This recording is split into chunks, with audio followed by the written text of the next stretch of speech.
Cadillac, du château ducal à la prison pour femmes, puis à l'école de préservation des jeunes filles. Le château ducal de Cadillac fut bâti entre les anciennes fortifications médiévales. Sur ordre de Jean-Louis de Nogaret de la Valette en 1599. C'est le début de l'architecture à la française, simple, classique et sobre. Le domaine comprenait un grand parc, une orangerie, une écurie, un manège pour chevaux, aujourd'hui disparu.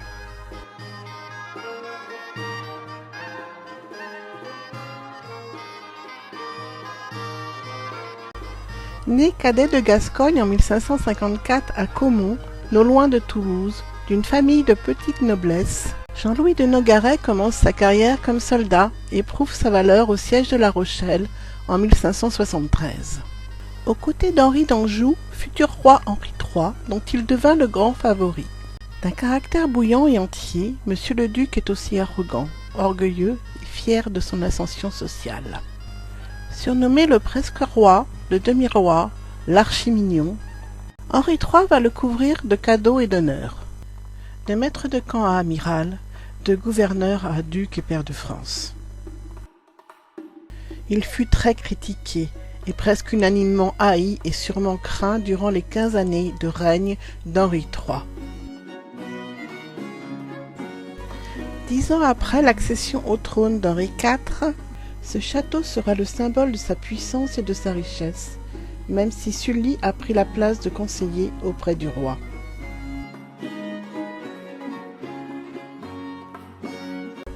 Un voyageur, originaire de Dantzig, Abraham Göllnitz, témoignait en 1634. À l'intérieur, ce monument vraiment magnifique renferme 60 chambres disposées de façon toute royale. 20 cheminées enrichies de marbres variés.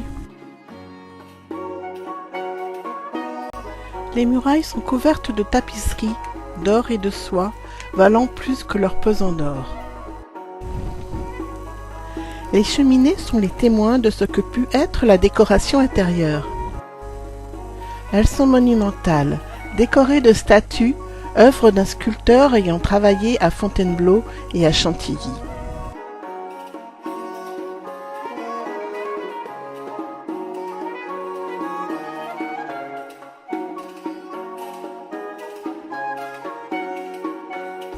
Ornées de plaques de marbre polychrome, de pierres taillées dorées à la feuille d'or. On y trouve également le monogramme d'Épernon sculpté sur leur fronton. Peint sur les plafonds, forgé sur les poignées de porte, dessiné sur le sol.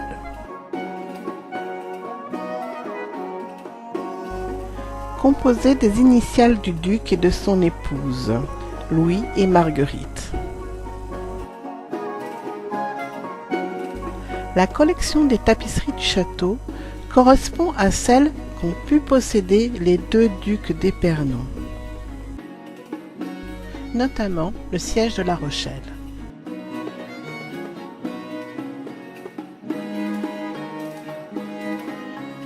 Qui, avec ici la bataille de Jarnac, conservée au Louvre, faisait partie d'une série de 27 tapisseries racontant l'histoire d'Henri IV. Elles furent tissées sous la direction du bordelais tapissier Claude de la Pierre dans les sous-sols du château de 1630 à 1640.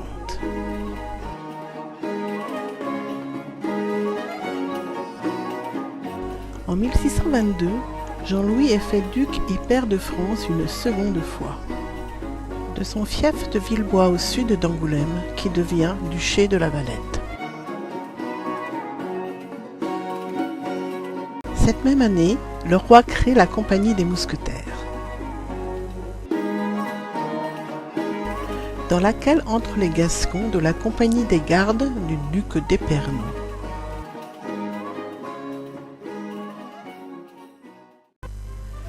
Le château accueillera les grands personnages de la France de l'époque.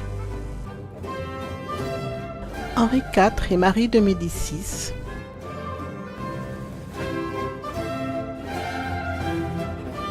Louis XIII et Anne d'Autriche, Richelieu, malgré leur lutte d'influence et de pouvoir et leur haine réciproque. Finalement, le vainqueur sera Richelieu, car en 1634, le duc est envoyé en résidence surveillée à Loches. Après avoir fait sauter d'un coup de canne le chapeau d'Henri de Sourdis, archevêque de Bordeaux, un des proches de Richelieu, considérant que celui-ci ne l'avait pas salué suivant son rang. 8 ans plus tard, il meurt en disgrâce à Loches le 13 janvier 1642, à l'âge de 87 ans. Personnage hors norme, il fut l'un des acteurs principaux de la vie politique d'Henri III, Henri IV, Marie de Médicis et Louis XIII.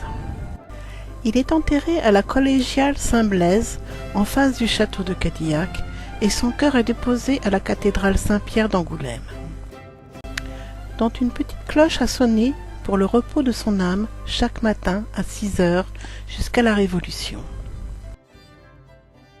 Après le décès de son père, Bernard de Foix-Lavalette invita au château Louis XIV au retour de son mariage avec l'infante Marie-Thérèse et la cour l'accompagnant,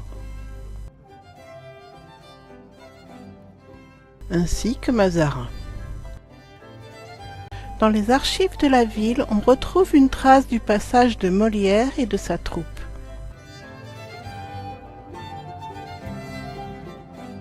Après le décès de Bernard en 1661, l'animation des cuisines disparaîtra au fur et à mesure de l'abandon du château et de sa détérioration.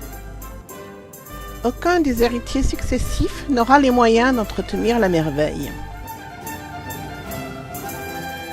Finalement, vers 1740, le comte de Prayssac fit démolir les 2 ailes et démanteler les pavillons donnant sur le jardin, ainsi que le mur de clôture, une partie des écuries et le manège.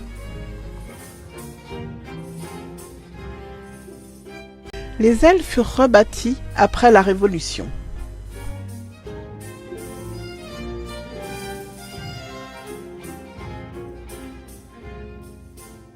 La décoration intérieure est mise au goût du jour.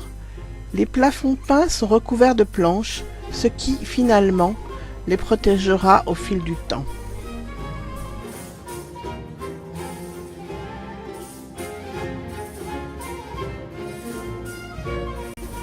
Les belles fenêtres à double croisillon sont remplacées.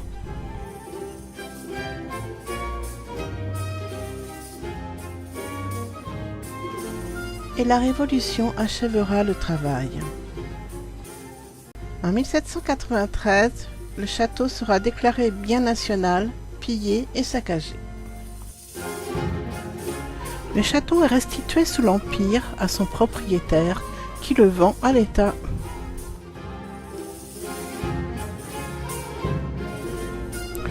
C'est l'architecte Alexandre Poitevin qui concevra de 1819 à 1822 les 2 nouvelles ailes et la conciergerie. Car en 1818, le gouvernement du roi Louis XVIII le transformera en prison pour femmes.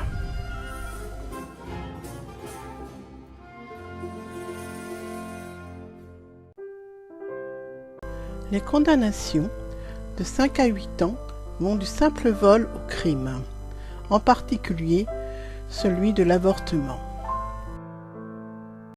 Près de 10 000 femmes ont été détenues au XIXe siècle à Cadillac.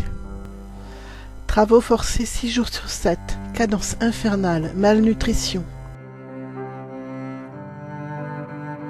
Le froid et la surpopulation engendrent jusqu'à 18% de mortalité certaines années. Le silence absolu est la règle, contrôlée par des religieuses. Et c'est en empruntant l'escalier qui mène au comble que l'on commence à ressentir la douleur, la tristesse et le désespoir qui ont peuplé et imprégné ces lieux 130 années durant.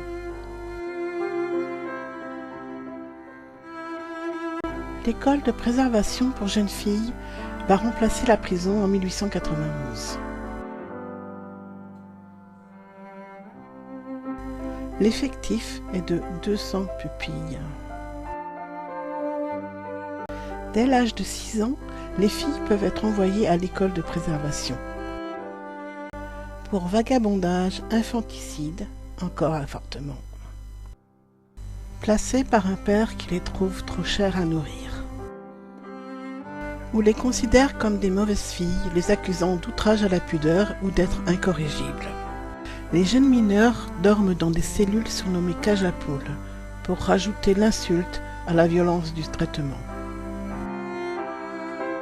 Une règle très stricte, cheveux courts, uniforme, pas d'objets personnels, discipline très dure et silence imposé.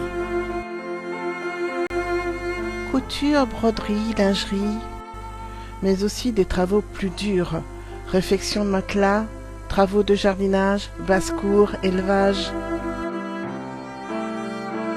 En 1928, une mutinerie déclenche un incendie dans la partie nord du château.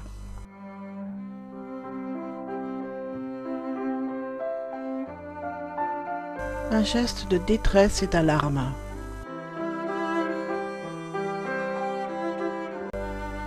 Les différents rapports d'inspection, à la fin des années 30, décrivent un lieu de maltraitance effrayant. En 1944, le docteur Blouin n'hésite pas à écrire « Elles ne sont pas vêtues, leur cachot est un parc à cochons et leur dortoir un pigeonnier. »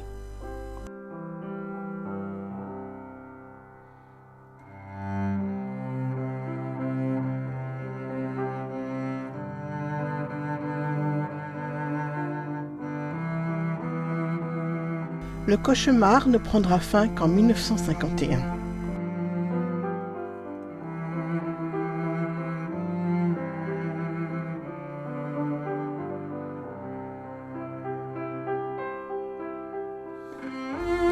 Un travail de mémoire s'impose pour ces milliers de femmes et de jeunes filles.